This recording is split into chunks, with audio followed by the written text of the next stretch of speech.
Greetings, gamers! Welcome to part number 11 of my Let's Play Fire Emblem 4 Genealogy of the Holy War. And in today's episode, it is about time I take out Sendema.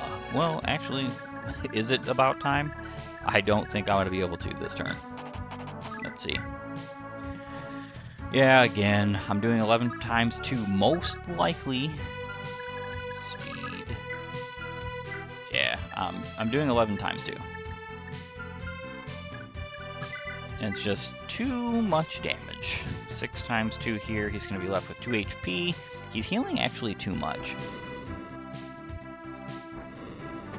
Especially because I didn't even hit him that time.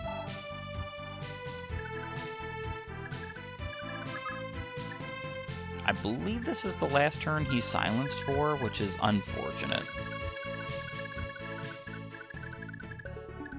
Would have been nice, would have been nice. I guess I could, well, I really want to finish him with Azel. So this is a bit of a failing on my part. I should have just fought him with Sigurd on the same turn that I was going to fight him with Azel. I think that was the issue here. I'm probably going to have to use another silence. I'm going to mend you up.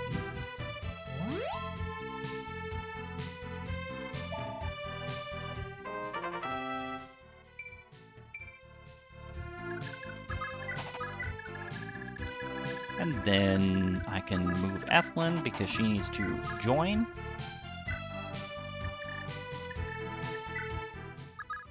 Yeah, Lex was able to get all the way to Duelist.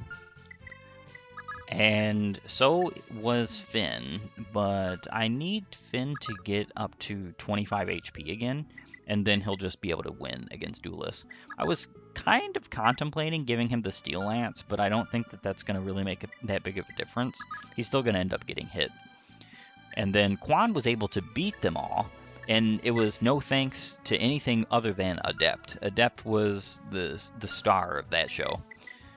And Do never is able to beat pretty much any of the arena that's worthwhile. It's funny because his Iron Sword is already down to 4 uses. I guess I should probably repair that. No, I'm not going to do that right now. I didn't even bother with Noish and Alec. I don't think they're going to be able to get through the rest of the arena. The only reason why Lex was capable of going so far is just because the Brave Axe is just that. It's that insane on a unit this powerful.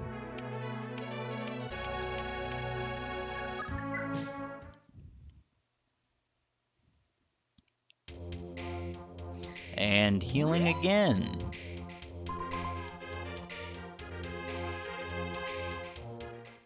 So I think what I want to do is I actually think I want to let him heal up another turn, which is unfortunate, but otherwise I don't see how I'm going to beat him.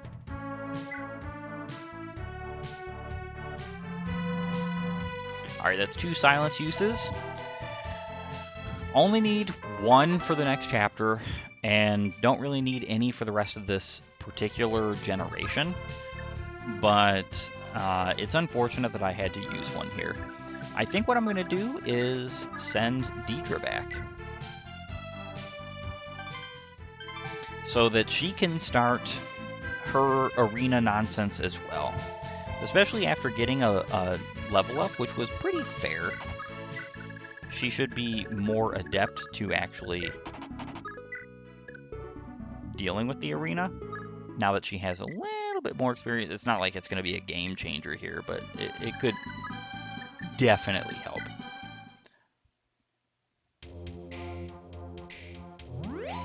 I decided that I would be okay to warp her back, only particularly due to the fact that it's... I think I need... Yeah, I need Sigurd.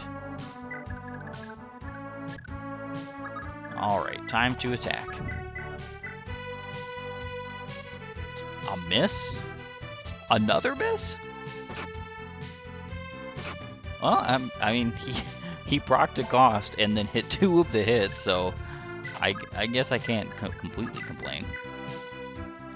And then I just need to hit once.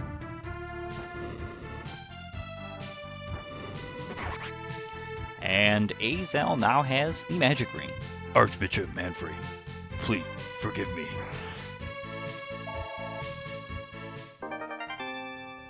Magic ring and skill ring alongside the levels Azel has gotten should actually help him get through some more of the arena. I actually don't think that he's going to be able to beat Tiborn. Regardless, just because he's not going to have the speed to match him. It's unfortunate that he's stuck to fire in this particular point, because if he could use pretty much any other tome, it wouldn't be that big a deal. And now it is time for Arena Madness, which means I'm going to go ahead and pause and be right back, as you've seen enough of this. All right, it is time to regain ground. Sigurd can seize the castle. Everything relevant has been done. Let us move on. Sire, we found a casualty in the palace. It's King Batur himself. He's severely wounded. By the look of it, he's well beyond help. King Batur, are you all right? Please, come on, you can make it. Lord Sigurd, I'm so sorry for doing this to you. I let Sandoval lead me astray. He abused my trust and won over my sons, all to seize control over Dane for himself. I understand, Your Highness, but you need to rest now. Please, you mustn't stress yourself further. No, it's too late for me. Heed my word, Sigurd, for there's one final thing I must tell you. The misery here, the grief spreading across Jugdral, it is all the will of the Dark Priesthood. They blight our world from the shadows, all in the name of the revival of their dark god Lapter. Sandama was one of them. He twisted us to war with Granvale, for the sake of the cult's madness. The Dark Priests, they infect every corner of our world. Sigurd, stay vigilant, lest you be tricked too. I failed the people of Verdane, Sigurd. I beg you, make this right. Protect my people. Oh, Your Highness, the Dark Priesthood? What in the blazes is happening? And that is another chapter saved. Verdane has fallen to Granvale. On orders from Valhalla, Sigurd governs the region from Evan's castle, with his newly-wed wife, Deidre, ever at his side. However, Granvale's actions in Verdane are ill-received by neighboring Augustria. The lords of Augustria lead a storm of heated rhetoric, denouncing Granvale. To make matters worse, the renowned pacifistic Augustrian ruler King Imka has been slain by an unknown hand. Imka's successor to the Augustrian crown is his firstborn son, Prince Chagall. Even as the Augustrian crisis unfolds, the bulk of Granvale's army remains in Isaac. And so Chagall has given the lords his first command as their new king: invade Verdane. As the sole defender of Granvale's front, Sigurd once again finds himself in battle. Chapter 2, Crisis in Augustria. Nordian Castle. Rackessus, I'm leaving for Augusti. I can't rest until I've convinced King Chagall to end his foolish warmongering. Please don't do it, brother. You know as well as I that Chagall had murdered his father himself. You'll only be endangering yourself for a lost cause. He won't listen to you. You mustn't say such things about your king. I, too, have heard the rumors of King Chagall's involvement, but they are just that, rumors. There remains no evidence against him. Surely His Majesty will see reason in this matter if I simply persuade him. But... Enough. I'll leave 3 of my finest knights here to defend Nordion, should the worst come to pass. Rackessus, you needn't look so sad. I will be back, I promise. I'm not about to abandon you in death. LD.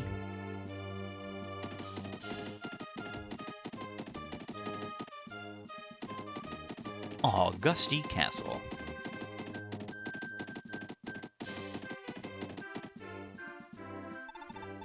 Please, your majesty, reconsider your militant ambitions. Your father before you worked so hard to build an era of peace with Granvale. A war will only bring ruin to our people, bringing disgrace upon your good name for generations to come. I implore you, do not start a war.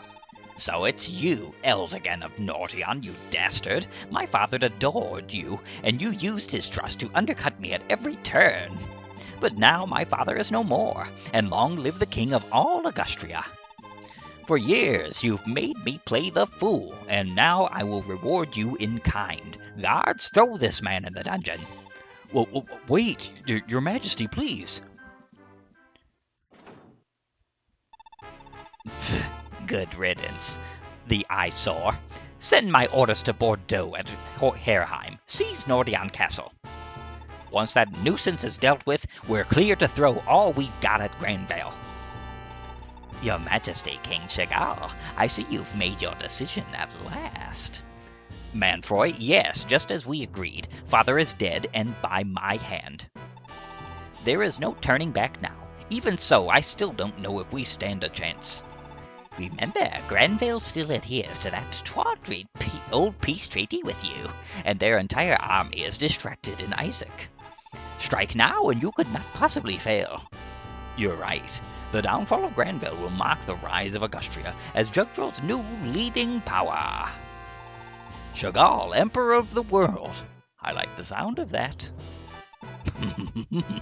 We can only hope your ambition will be rewarded. Milady, we've received word that Lord Eldigan was arrested in Augusty. What? You must be joking. Oh, why didn't I try harder? I shouldn't have let him go. That isn't our only problem, milady. With Lord Eldigan gone, we need to be aware of Herheim's movements. Knowing of his lordship's absent, a strike from them is inevitable. After the Verdane incident, they're most likely out for revenge on us, especially Lord Elliot. That Elliot. I can't believe how many times I've had to tell him I'm not interested in him. Smug, self-absorbed swine like him are the absolute worst. If only more men were cut from the same cloth as Eldy. It's too bad they aren't, else perhaps someone would stand a chance to marry me, perhaps. Be that as it may, Lord Eldigan's cross knights are still dispatched to the north, at Fort Silval, well away from here. We three are all who remain. Nordion is vulnerable, and they know it. Rest assured, my brothers and I will do all we can to defend the castle, but the odds are against us. I'm sorry, milady. Very well, thank you, Yves. But please, look after yourselves. Don't waste your lives for me. Be sure to tell Eva and Alva that I'm sorry for this. We are not worthy of such kind words, milady. Even so, Lord Eldigan handpicked us to defend you. Our lord gave us a task, and we will see it through. As paladins of Nordion, our lives are yours, no matter what. To our dying breaths, we live to defend you.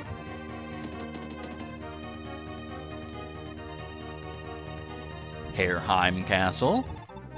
Let me get this straight. Eldigan ticked off the king and got himself a little prison time for his troubles? That's perfect. Elliot, lay siege to Nordion at once. Let's see some tears roll down Eldigan's cheeks. With pleasure, father.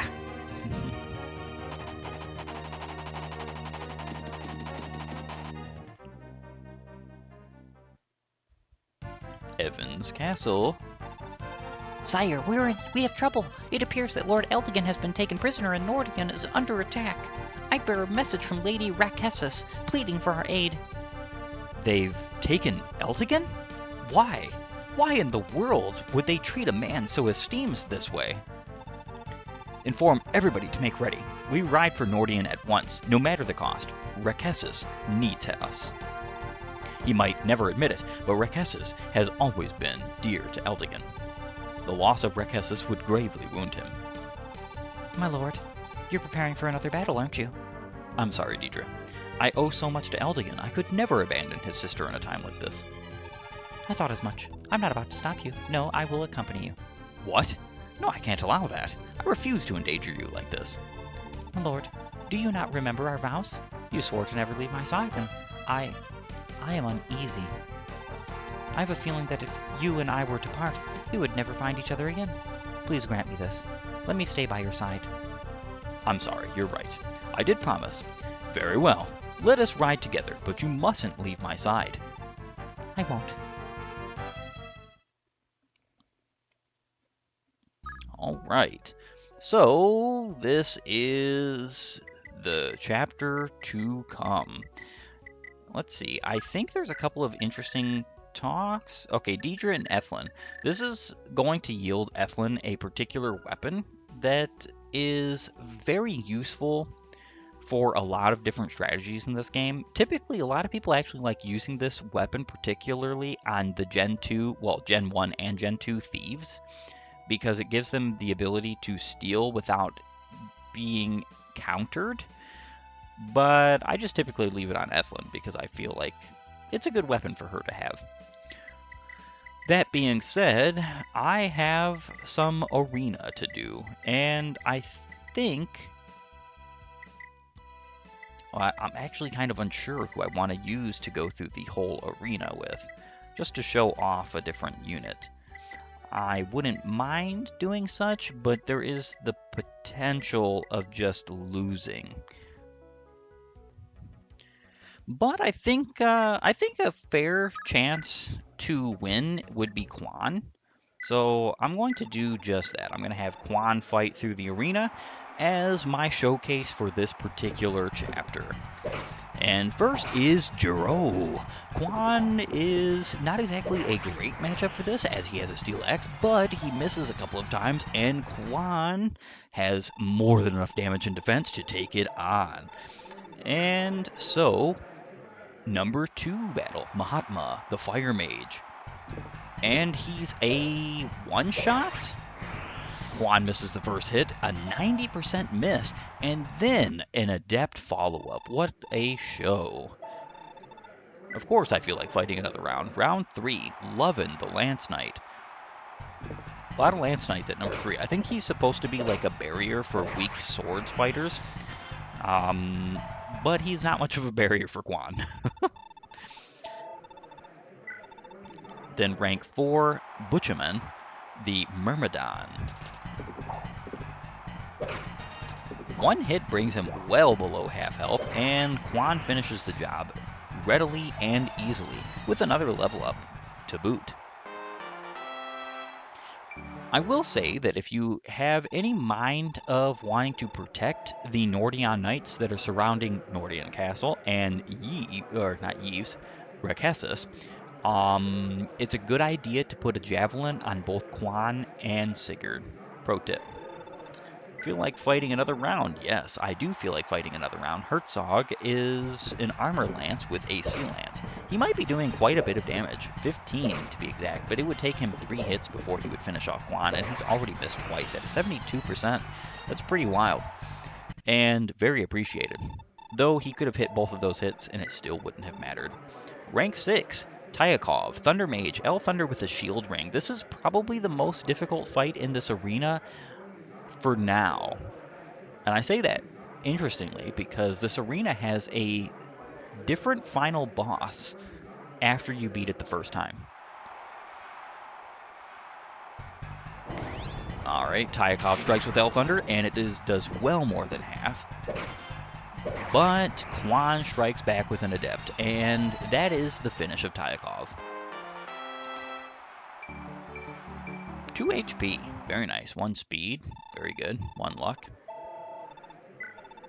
And the final fight of this round is Holland, the Myrmidon, with an iron blade.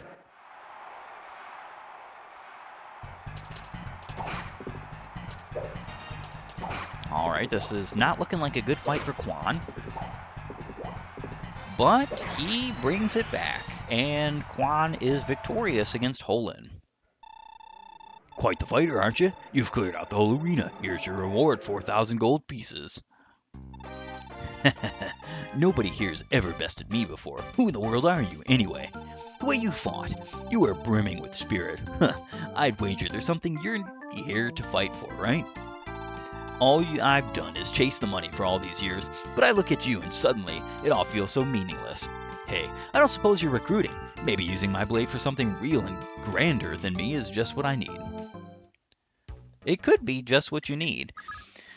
But is Holland just what I need? He is a level 12 Myrmidon with a base HP of 40 and 110% HP growth, 14 strength, 30% strength growth, 0 magic, 5% magic growth, 17 skill with an 80% skill growth, as well as a 17 speed and a 30% speed growth, 1 luck and a 20% luck growth, 11 defense and a 30% defense growth, and 1 resistance with a 5% resistance growth. He comes with minor Odo Holy Blood, so he is partially Isaacian in blood, though he doesn't at all look like he would be.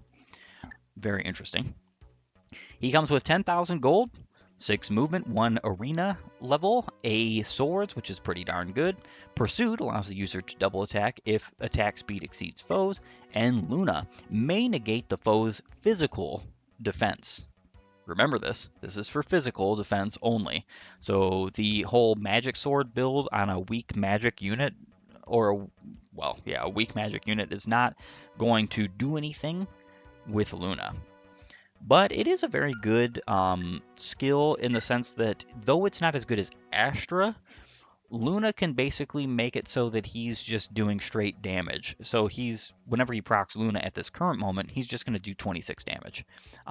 That's pretty good. That's far and away some of the better damage that I've got right now out of the foot-mounted units, foot-locked units, I should say. Holland, unfortunately, falls into the same trap that Ira does and most of the other foot-locked units, and that is that don't have a mount, don't have great movement, don't have Canto, not a lot of utility or uses outside of the arena, and like defending the castle, doing side objectives, things like that. You're never going to rush. You're never going to beat this game with any kind of relative speed using somebody like Holland. I don't care what you do. You could give him the 2 items that would give him better movement in this game, because there are 2. But they're better spent on other units that already either have great movement or provide better utility. In fact, those 2 items I always give entirely to my Dancer. And the reason being is because the Dancer in both the first and second generation are some of the strongest in the entire series. Being able to dance for all 4 of your units adjacent to that particular unit. Having more movement and the ability to move again or other things of that nature is just insanity. And putting that on somebody like Holland is, in my humble opinion, waste. However, I have a lot, and I mean a lot of preparations to do concerning my units before I can move on with this chapter. So I will bid you a farewell until I am able to meet you again. All right, all preparations are complete, except one final thing. I did want to show the final boss and how he changes in this arena, because you have a recruitable in Holland. I think that's really very cool that was something that the developers decided to do for this particular game, because the arena is such a big part of Genealogy. Now, you can skip it. There are a lot of people out there that will like to say that the arena is necessary. The arena is not necessary. In fact, I would say aside from buying and selling stuff and repairing weapons, you don't need to do anything in the castle whatsoever. Concerning like management wise, of course you do have to promote only in the main castle, which does stink. I wish it was in every castle, but it's just not. So when your characters are around level 20, you want to potentially get them back into the main castle. Now this is Chimos, a hero. I'm going to be fighting him with Sigurd. Let's hope I win this one. Looks like a pretty fair fight. I say that, but oh man. Wow.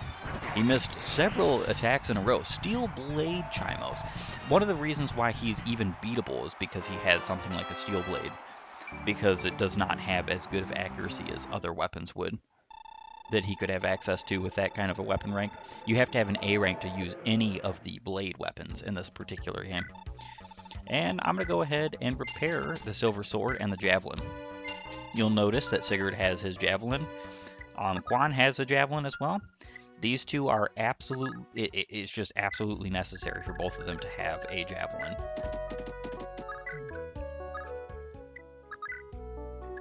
And also very necessary for both of them to move out as far as you possibly can. I think I do have someone right here. Holland actually needs healing.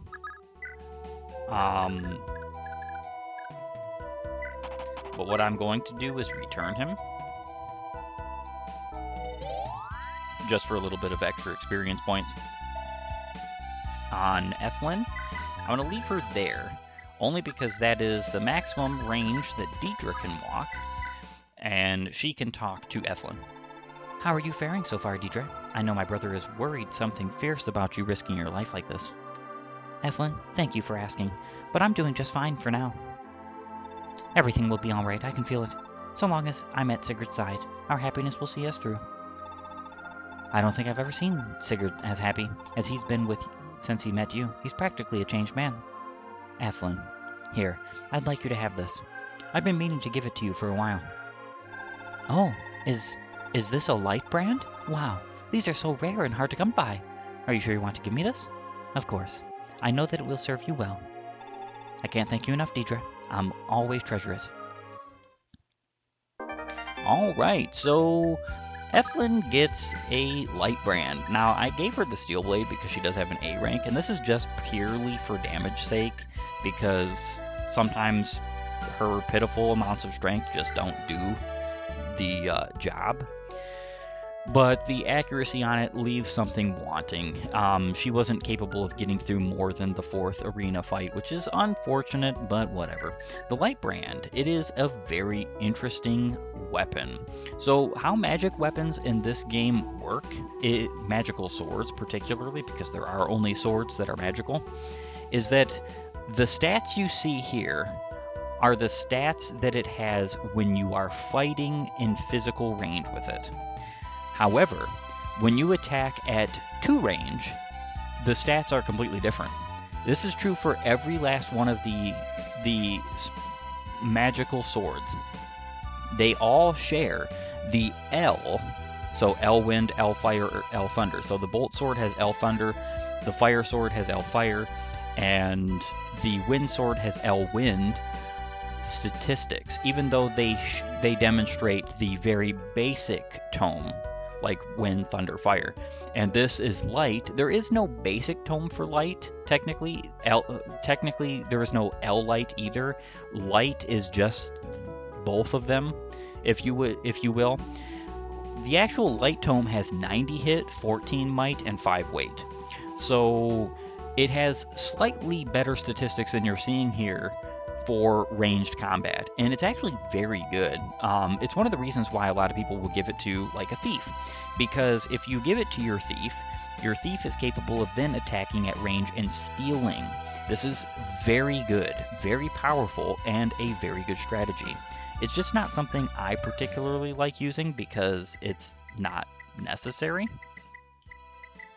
Alright, so right now would be a very keen time, since I have a long way to go to Nordion Castle, to allow all of my units to gain love points, but I kind of really cannot do that. And the reason why that is because I need to rush my units over as fast as I possibly can. I think I could put someone out like Arden right here.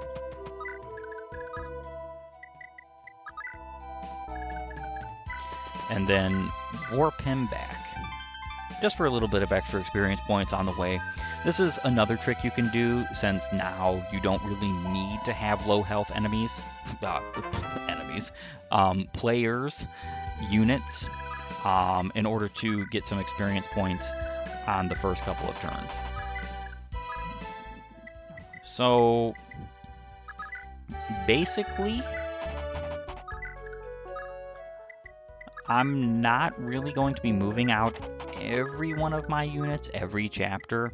Right now it's kind of necessary because I still have to grow love points with certain characters like Ira and Lex. The rest of the characters that are in the castle right now are going to just be sitting here. Unfortunately, I don't really have much of a use for any of them in this particular combat. Now, Arden does have to leave, but particularly only the mounted units are important at this moment, because the mounted units have to make their way as fast as possible to Nordion, because Nordion is going to come under siege from Elliot and his mounted units here. The boss Philip here and his armor knights, as well as the ballista, a new enemy in this particular chapter, do not move unless you get within their attack range.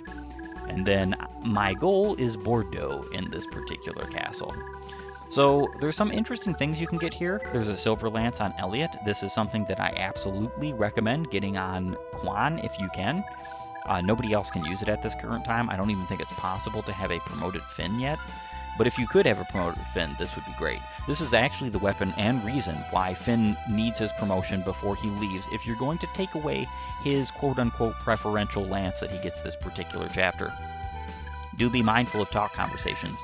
After I seize this castle, I believe Quan and Finn will have a talk conversation that's incredibly important, very crucial. Take advantage of that.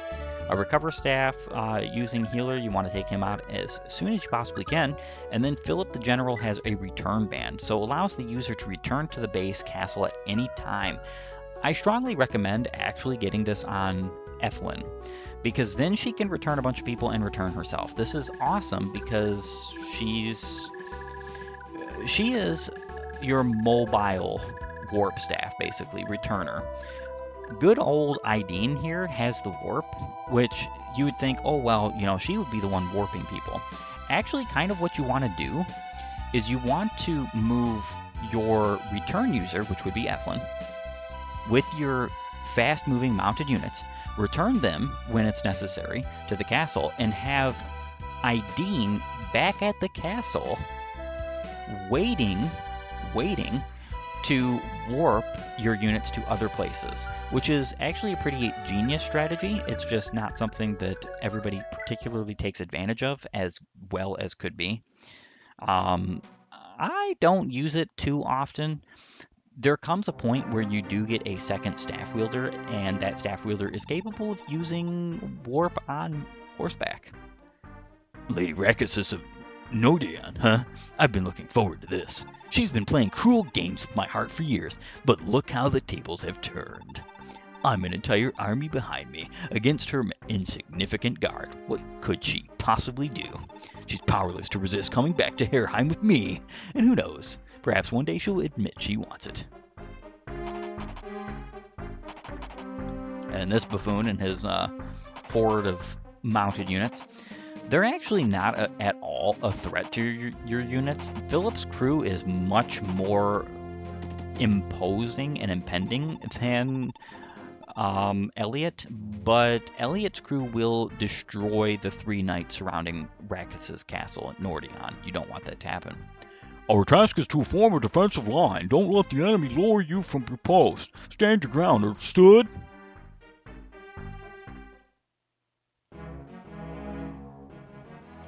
Amphany Castle.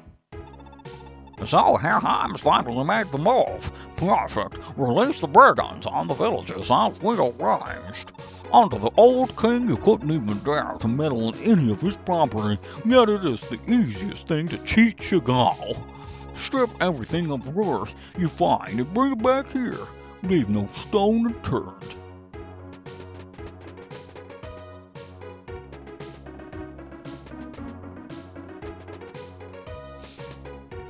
Horde of brigands. Macaulay Castle. Herheim is going for Nordion's throat? Huh. Who do I side with here? Let's wait and see how this unfolds. Instruct the men to remain where they are until the dust settles. And my phase begins. And the episode ends. I want to thank you for joining me. If you like my content, please upvote and follow, or like and subscribe depending on your platform. And while you're at it, leave a comment down below. and have a great and glorious day gaming.